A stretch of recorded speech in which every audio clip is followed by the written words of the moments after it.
prevents radical change in our lives. The change that we inherently feel is necessary to bring about a new way of living. Why do we repeat the same patterns, generation after generation? Krishnamurti points out that the psychological conditioning of the past, what we have been taught by parents, peers, our education, our work and social environment, can be iron bars that hold us. He questions our identification as members of a certain nationality, religion, or class. Can we not move beyond the old learned responses of the past? Are we condemned forever to be prisoners of the past? Krishnamurti on conditioning.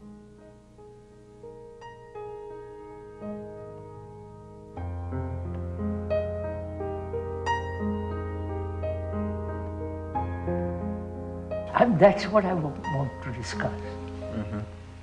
Whether it's possible to change the human condition and not accept it.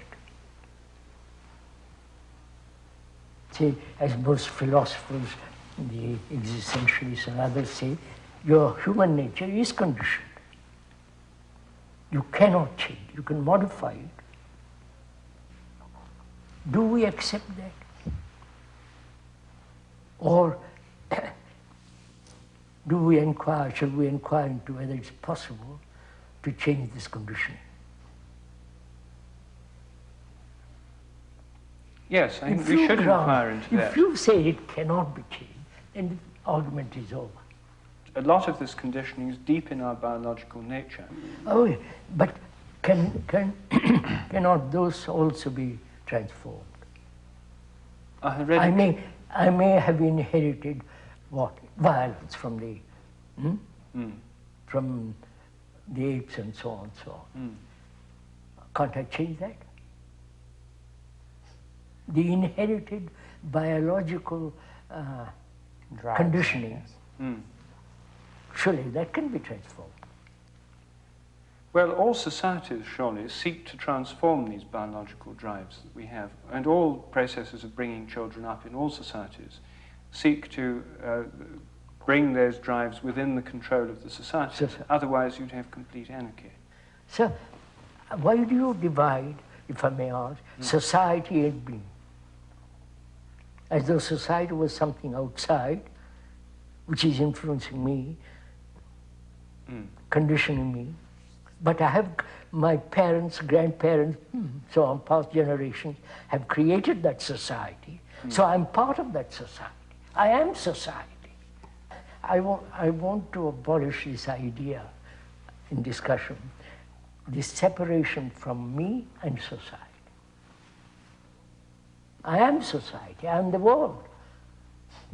I'm the result of all these influences, conditioning, whether in the East or in the West or in South or North, it's all part of conditioning. Yes. So we are attacking the conditioning, not where you are born or East or West. So I'm asking, I'm conditioned that way.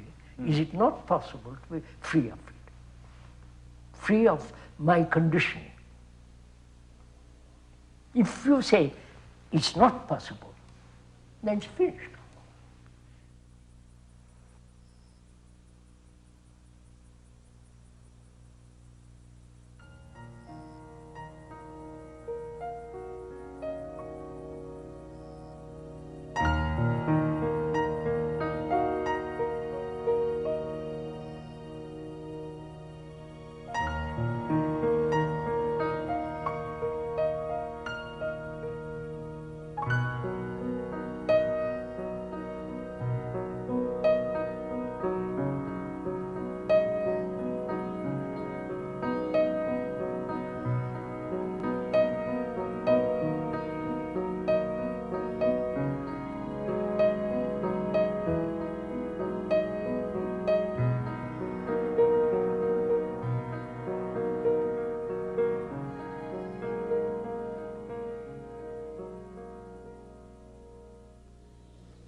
You started by drawing a distinction between the brain and the mind. Yes.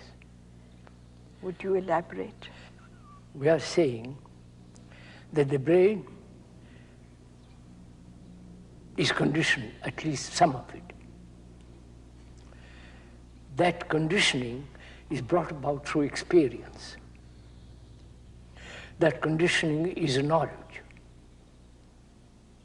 And that conditioning is memory, and experience, knowledge, memory are limited, and so thought is limited. Yes. Now, we have been functioning within the area of thought. Yes.